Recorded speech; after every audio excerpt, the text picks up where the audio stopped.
उसने हाथों के इशारे किए थे, उसको 3.4 ओवर में 50 रन पड़ गए। हद होती है। वैसे इंडियन जिसे टेपिया नहीं कहते, आप अपनी खामियां छुपाते हैं।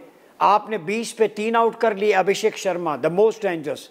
आपने जनाब सिर्फ इंडिया का कैप्टन ही कोइन के ऊपर फेंकता है और उसके अलावा कोई नहीं फेंकता। और आपने हमेशा नोट किया है ये दूर फेंकते हैं, पास बिल्कुल नहीं फेंकते। भाई क्या तकलीफ है अगर पास दो कप्तान पास में ही खड़े हुए हैं या मैच रेफरी भी खड़ा हुआ है, ठीक है, तो यहीं से अपने पास ही ऐसे करके ऊपर फेंक लो ना। ऐसे दूर करके फेंकने की क्या जरूरत होती है? वो आई थिंक एक प्लान होता है।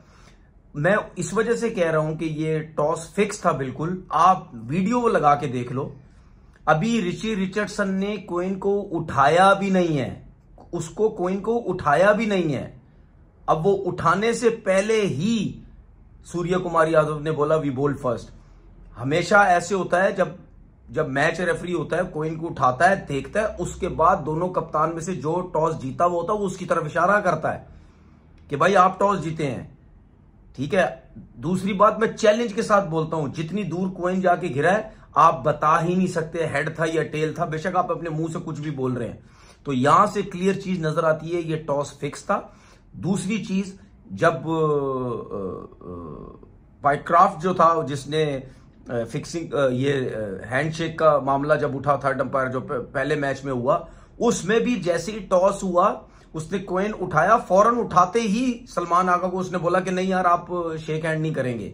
आप ये देखो कि दोनों मामलात में मैच रेफरी को मुझे ऐसे लगता है एक एक चीज का पता था कि उसने किस किस्म की एक्टिंग करनी है और उसने एक्टिंग की। उसके बाद आप सूर्य को उसको देखो, रिची रिचर्डसन को मैच जैसी खत्म हुआ वो भाग गया, वो चला गया, वो ग्राउंड में नहीं था। मैच जैसी खत्म हुआ वो चला गया, सही है।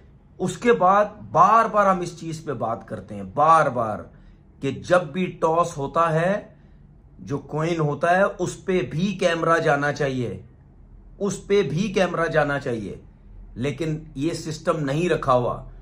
क्यों नहीं रखा हुआ? जब आपके पास इतने कैमरे हैं, मैच दिखाने के लिए 50-50 आपके पास कैमरे हैं, तो फिर जब टॉस होता है तो उस कोइन के ऊपर क्यों नहीं माइक वो कैमरा रखा हुआ? वो फैसिलिटीज क्यों नहीं रखी हुई? क्योंकि इन चीजों से जाहिर होता है कि कहीं ना कहीं फिक्सिंग के लिए या मर्जी का टॉस हम जीत जाएं। क्योंकि जाहिर सी बात है ये जो कल का मैच था इसके लिए टॉस तो बहुत इंपॉर्टेंट था। मैं ये जो बात करूं, मैं ये बात नहीं कर रहा कि जी पाकिस्तान हार गया तो मैं एक्सक्यूजेस निकाल रहा हूं, नहीं, मैं वो तो बात ही नहीं कर रहा। पाकिस्तान ने बहुत गंदी थर्ड क्लास थकी हुई क्रिकेट खेली, वो तो मैं बात ही नहीं कर रहा। वो तो की, जो हमने गलतियां की वो तो की।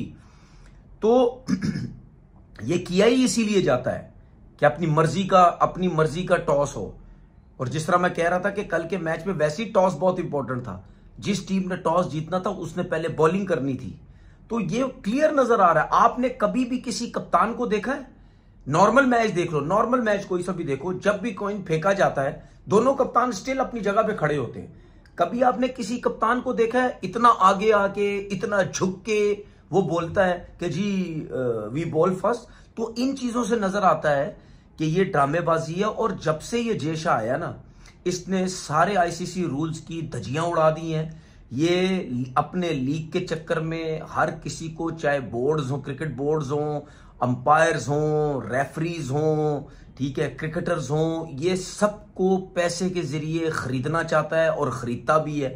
उसके बाद जाके ये अपने जो है वो सारे जो है वो काम करवाता है, ठीक है। सूर्य कुमार यादव जो प्रेस कॉन्फ्रेंस में बातें कर रहा है, किस किस्म की बातें कर रहा है? मुझे एक बात बताओ सूर्य कुमार यादव साहब, आप फाइनल जीते, क्या हासिल वसूल हुआ ये तो बता दो, क्या हासिल। जय हिंद, स्वागत है दोस्तों आपका हमारे चैनल पर एक और लेटेस्ट वीडियो में।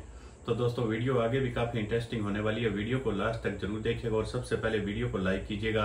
और पाकिस्तानी मीडिया का इंडिया रिएक्शन वाली दोस्तों वीडियो देखने के लिए प्लीज आप हमारा चैनल जरूर सब्सक्राइब कीजिएगा। हम आपके लिए पाकिस्तानी मीडिया की एक से एक बढ़िया वीडियो लेकर आते ही रहते हैं।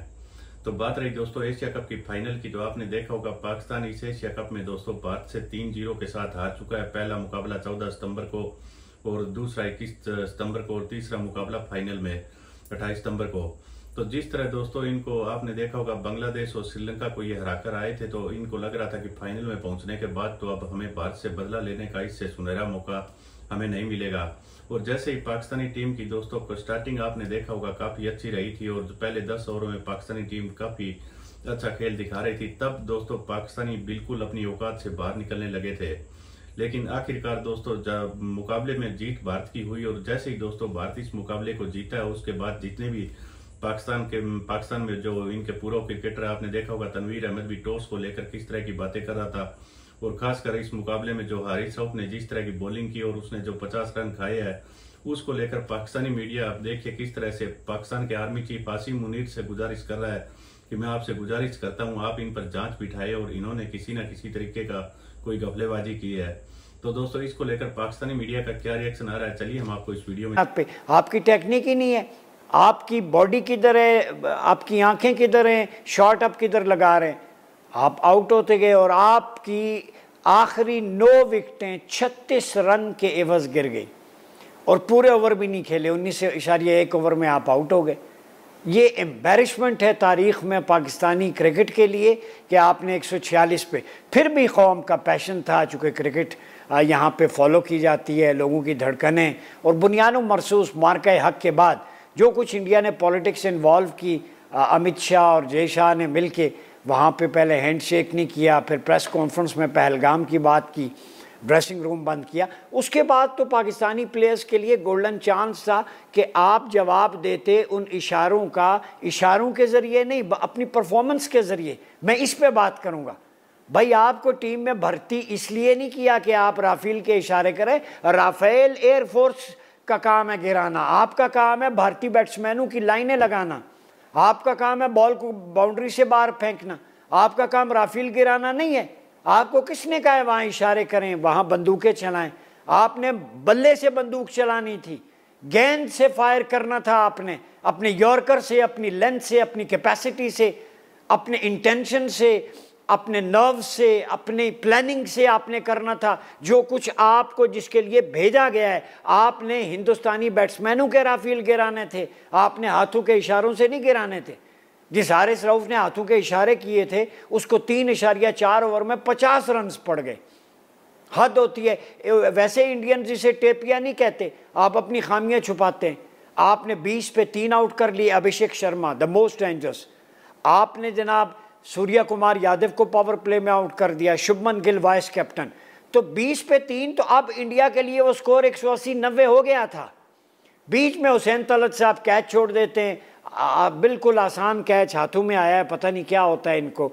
वो जनाब संजू सैमसन का कैच जब वो 9-10 पे था वो भी 30 कर गया, उसके बाद छक्के चौके लगाए।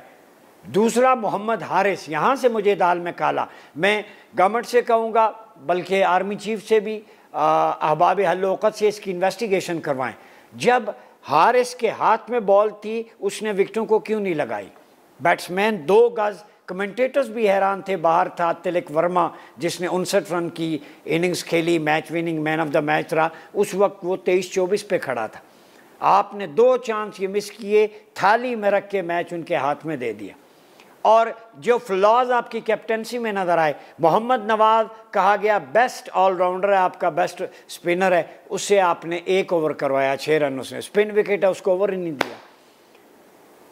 आपका जनाब साइम अयूब ने 3 ओवर में 15 की, अच्छी बॉलिंग है, 1 ओवर उसका रहता था, नहीं दिया। हारिस रऊफ साहब को 1 ओवर में 17 पड़े, फिर ले आए और मिस मैनेजमेंट के शाहीन का ओवर पहले ख़त्म हो गया।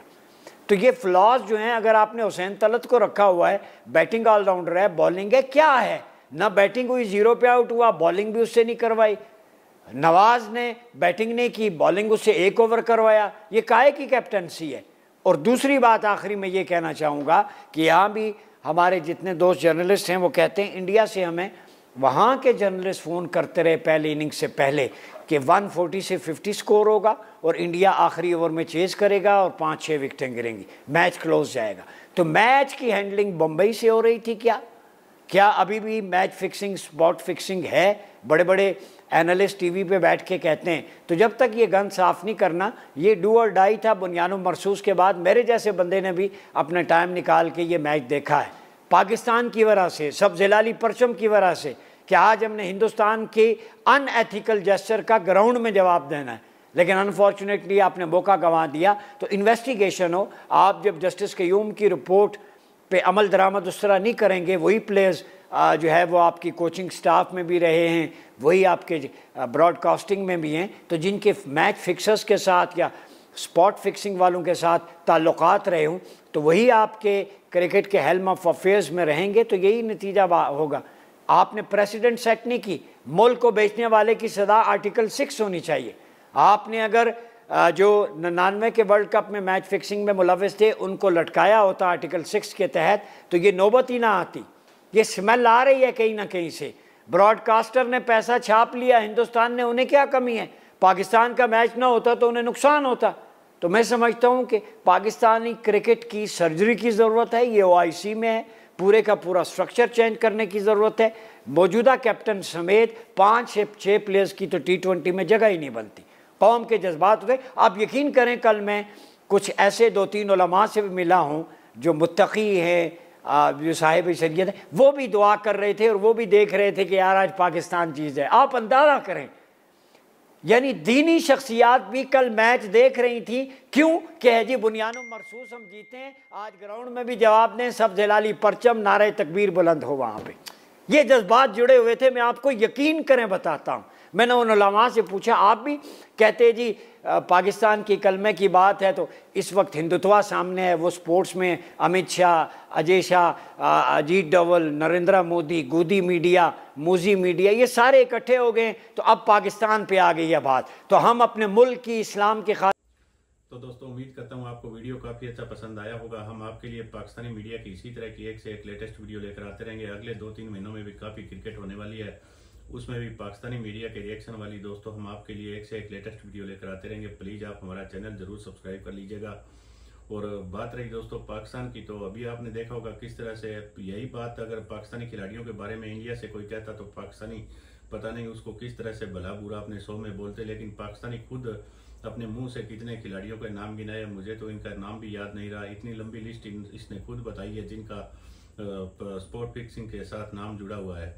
तो दोस्तों पाकिस्तान के अब जो मौजूदा खिलाड़ी है, इस मुकाबले में पाकिस्तानी हार के बाद पाकिस्तानी मीडिया के लोग बौखलाए हुए नजर आ रहे हैं और खुद आर्मी चीफ से गुहार लगा रहे हैं कि इस मामले की भी जांच करवाई जाए।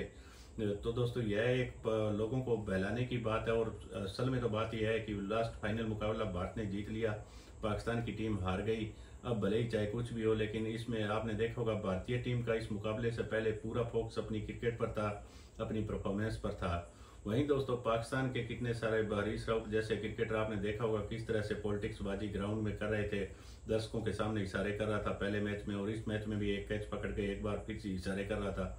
तो उसका जवाब दोस्तों उसको मिल ही गया। बुमराह ने भी आपने देखा होगा किस तरह से हरीश राउत को जवाब दिया और सबसे बड़ा जवाब उनको तो क्रिकेट से मिला। आखिरकार इन्होंने 3-0 से तीनों मुकाबले हार गए। तो मेन वजह तो दोस्तों इनकी ध्यान फोकस ही पूरी तरह से आपने देखा होगा क्रिकेट पर नहीं था और ये पॉलिटिक्स बाजी में उलझे हुए थे, अपनी कौम को थोड़ा सा चूरन परोसने के लिए और अपने लोगों को के अंदर हीरो बनने की कोशिश कर रहे थे। वही बात दोस्तों पाकिस्तानी खिलाड़ियों को महंगी पड़ी। अब मोहसिन नकवी ने आपने उसके बाद देखा होगा वो ट्रॉफी वाला मामला, उसको लेकर भी पाकिस्तानी मीडिया काफी बौखलाए हुआ नजर आ रहा है। कोई कह रहा है मोहसिन नकवी का दिल देखो कितना बड़ा था, वो काफी देर तक वहां पर वेट करते रहे, लेकिन उसके बावजूद भी इंडियन टीम नहीं आई। उसको लेकर भी मैं आपके लिए पाकिस्तानी मीडिया की और भी एक से एक लेटेस्ट वीडियो लेकर आऊंगा। तो प्लीज आप हमारा चैनल जरूर सब्सक्राइब कर लीजिएगा। मिलते हैं एक और नए वीडियो के साथ। जय हिंद, वंदे मातरम।